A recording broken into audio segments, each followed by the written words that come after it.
Welcome to the podcast you didn't ask for, but you're getting anyway.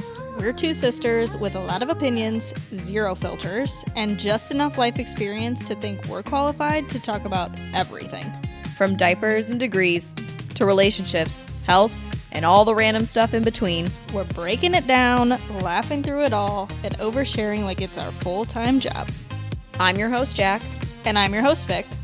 And this is Sis Please. Unfiltered, unsolicited, and unexpectedly relatable.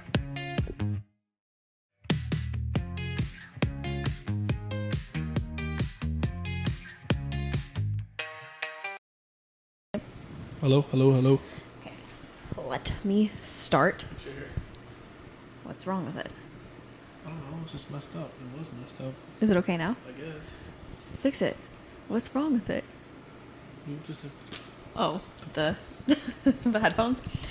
Hello and welcome back to another episode of Sis Please. We appreciate the patience as we try to work out our technical difficulties. We are currently on one camera. We'll see how it goes from here. Vic is away, so I had to recruit. your favorite guest. Yes, I was going to say my favorite guest.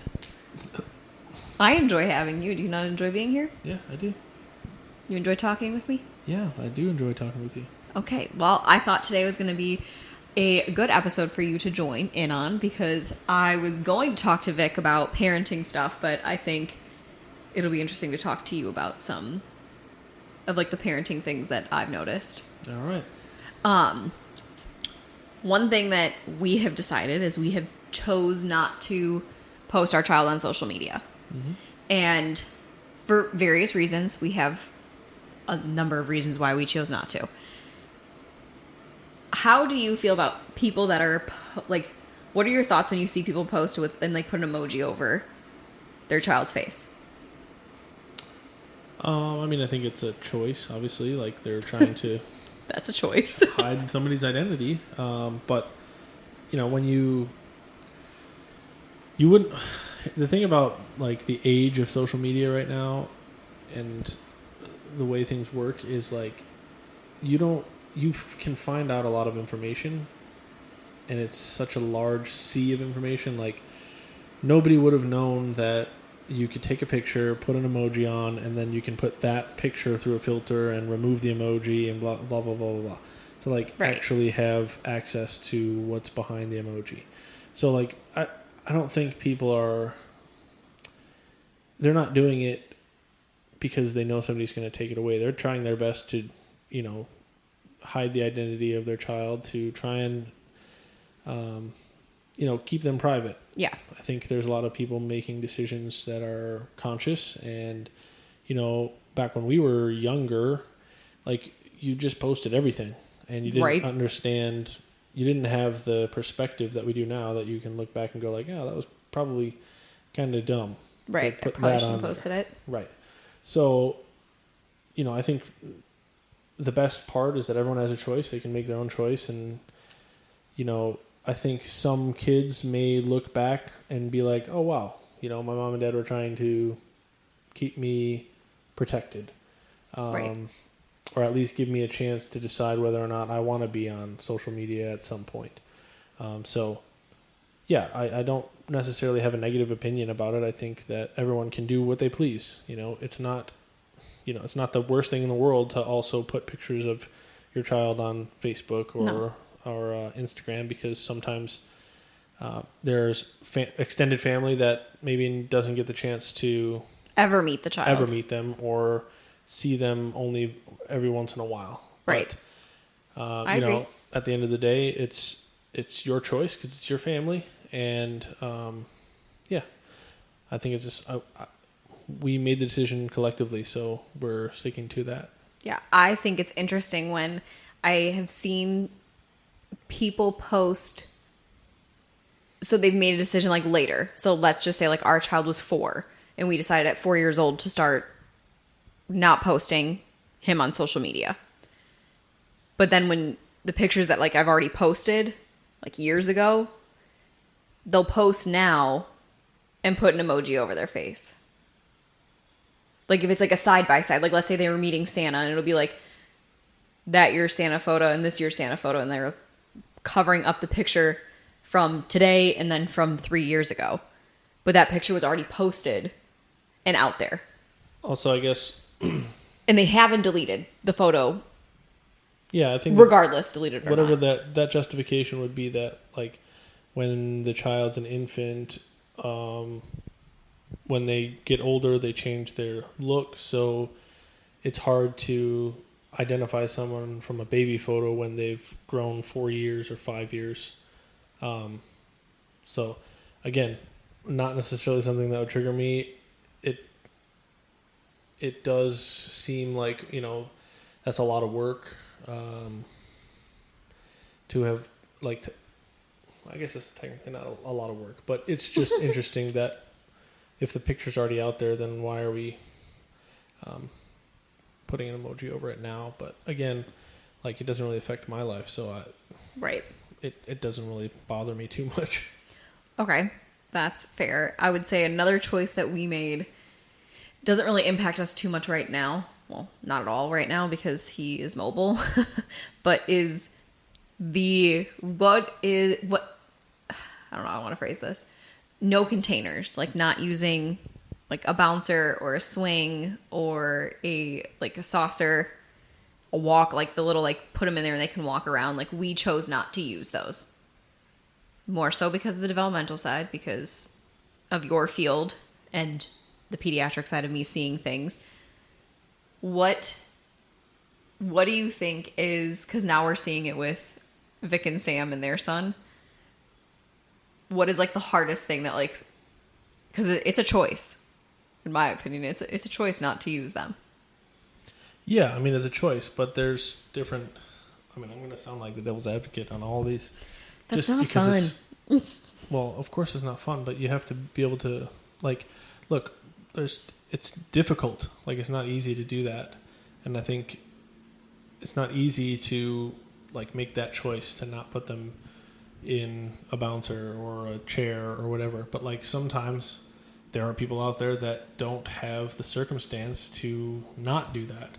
Or at least in their mind, they need to be able to do that to get something done. And so, like, again, it's just one of those things where people are making the conscious decision to put them in it. And, like, for our child in particular, like, his parents are and have been involved in two fields that, at least have some knowledge of pediatric development and what may be good and what is better as far as development is concerned. Like, at the end of the day, all of these things are ultimately like anything else. Like, okay, you do a better job of, like, going back and forth. What do you mean? Like, I'm way more judgmental on things. Well, it's because it's hard to have nuance and perspective. Like, not that it's a bad thing from you. It's just that you're okay standing on your thoughts and opinions, which is great. And, like, again, that's what I love about you.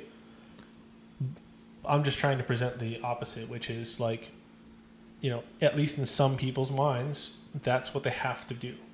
Oh, yeah. And so, back to my other point was, like, our child has been, like, is growing up in a family where his parents are involved in therapies that understand pediatric development. And, like, my point was, like, things need to be used in moderation. And so, like, it's one thing to have it. It's another thing to use it sparingly. Right. It's the same thing with anything else as an adult, like any vice that you have. Like, it's one thing to smoke cigarettes. It's another thing to smoke a pack a day. It's one thing to have one drink. It's another thing to drink 6 drinks every weekend. Like, so moderation. What's wrong with 6 drinks every weekend? Well, in certain phases of life, I'm sure that happens all the time. But, like, what I'm getting at is that it has to be used in moderation. And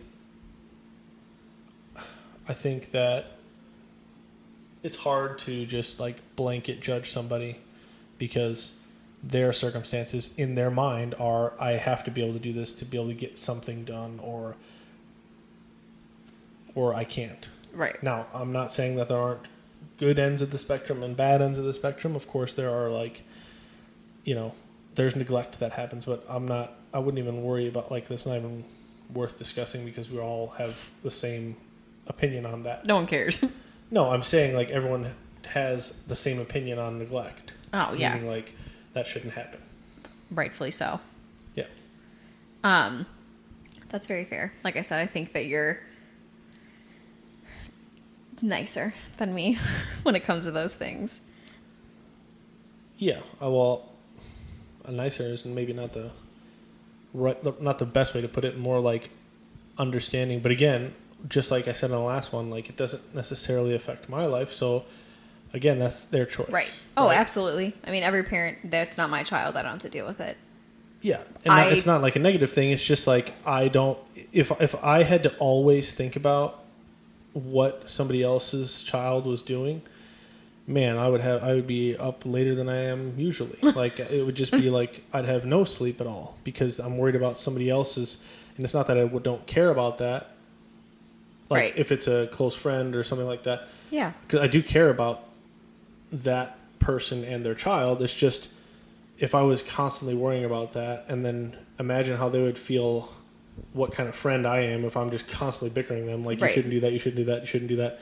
That to me feels like if somebody is trying to tell me about their political party that they like. Yeah.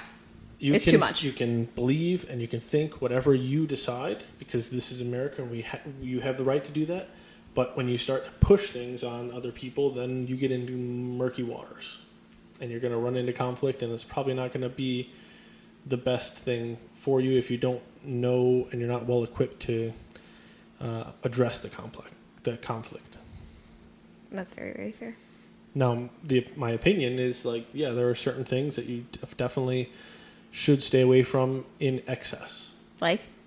I mean, like, in excess, like coming from a therapeutic perspective, if your baby is constantly being put into, you want to call it a container, if they're being confined to a space where they're kind of in this banana position for an excess of an hour and a half, maybe 2 hours at a time, it's not necessarily the best thing for them in developmental stages when they're a newborn to 2 to 3 months. Right, and that's okay. So in order for them to, they have been balled up like that in the womb for 9 months, and so in order for them to integrate some of the reflexes and to be able to kind of take that bundled up posture and expand and grow, they have to be put in an environment that allows that. And when you're put into an environment that puts you back into that posture, it's a comfort position for them. Mm-hmm.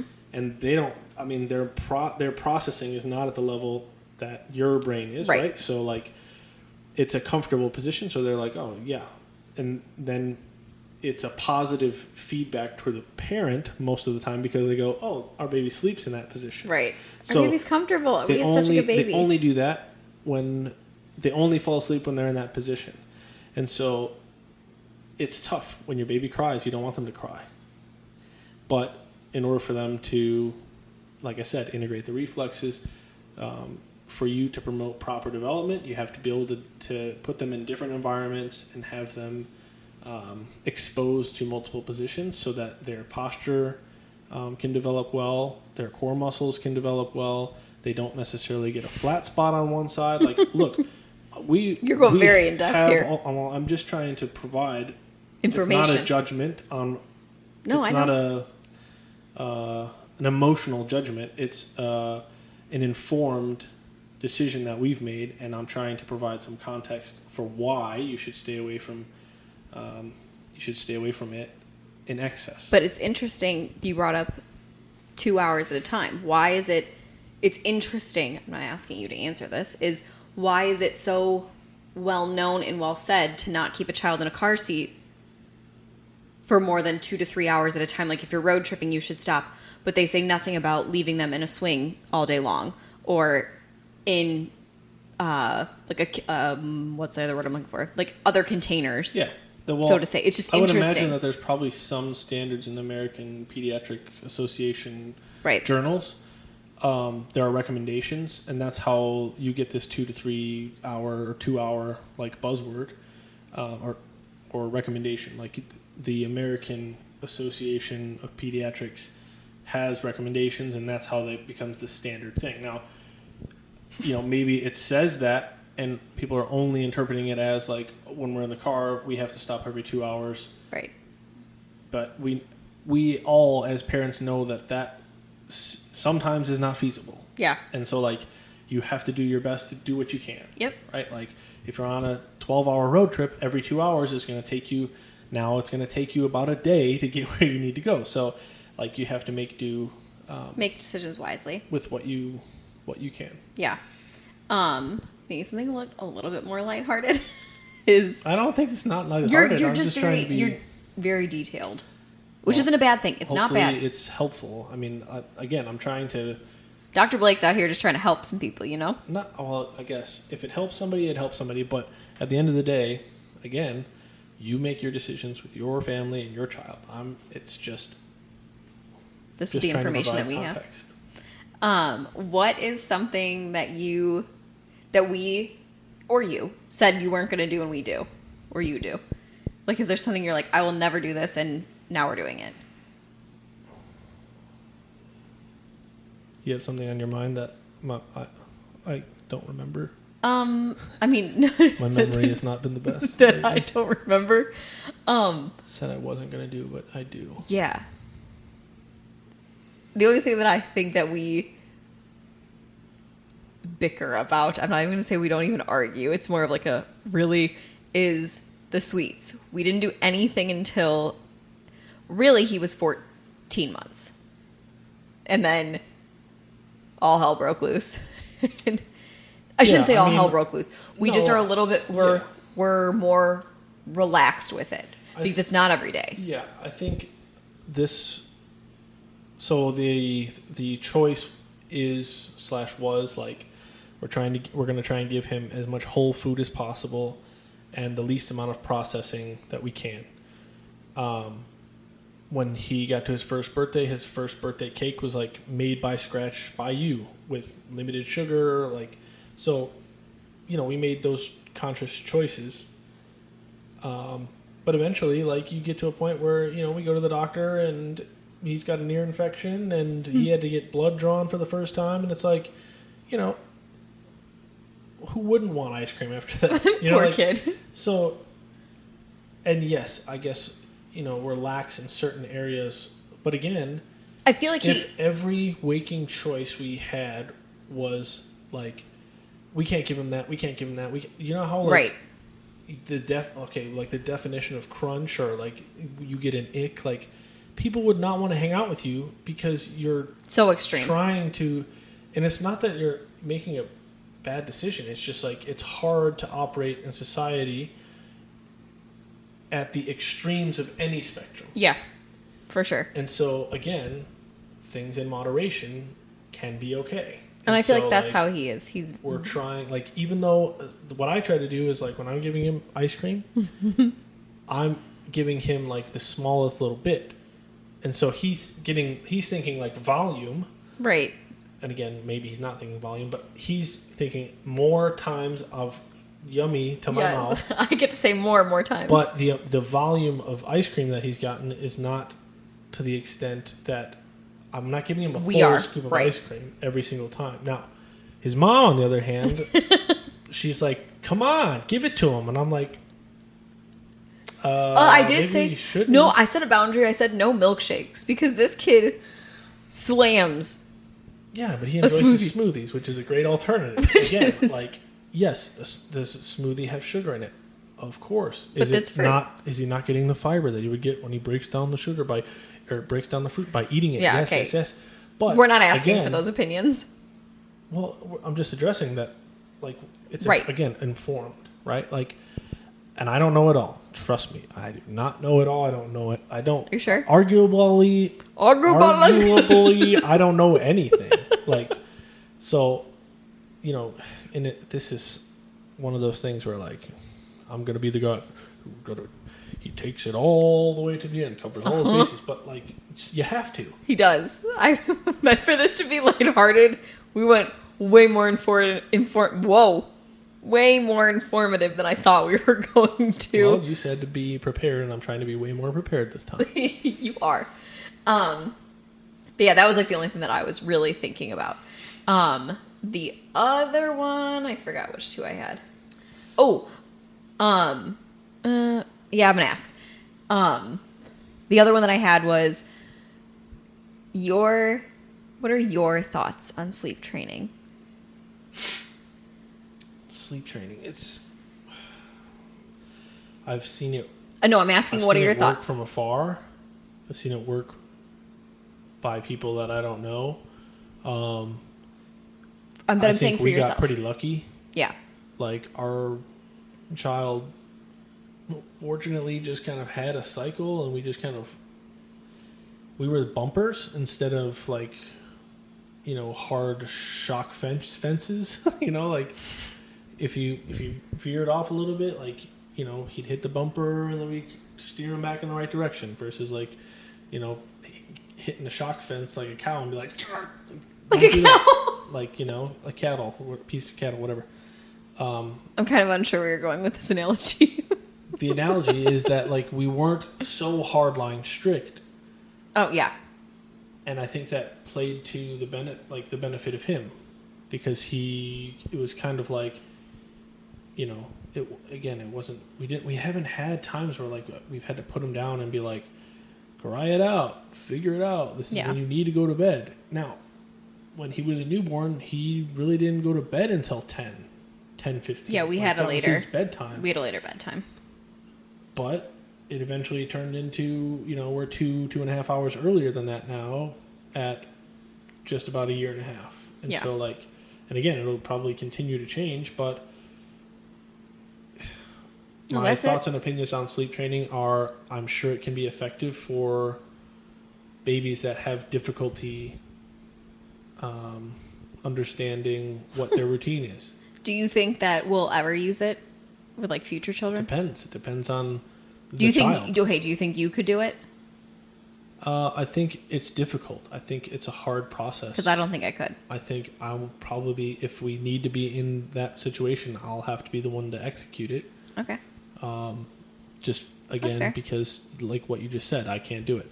So that's where we got to tag team, step up. I'll do it if I need to. Yeah. I just didn't know what your thoughts were. Does it hurt, watching your baby cry? Absolutely. But, if that's what helps get them in a routine, that's what you got to do. Yeah. A lighthearted one that I just wanted to end on is what you have said to do this. So when going out to eat, we've seen it in action, and then you sent me a podcast. Are we going to talk about the best utensil in the world? What's your parent hack if you're not doing it? If you're a parent and you have a child, if you're a parent with a small child under the age of 5 who doesn't have mesothelioma. Blake! Anyways, sorry. We're being lighthearted. Serious. If you're a parent, you need to strongly consider bringing a pair of kitchen shears with you absolutely everywhere. Because you're going to cut every piece of your child's food with it. It's going to be an ease.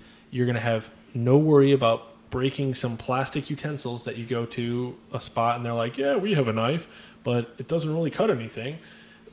So bring the kitchen shears. I don't care. Get a holster. I mean, at this point, I might get custom kitchen shears, put it in a holster. You're not walking around with them on your pants. Coyote style. And you are not doing that. They can go in the diaper bag. I might. They can go in the diaper bag. Kitchen shears are the absolute best utensil to use for a young child.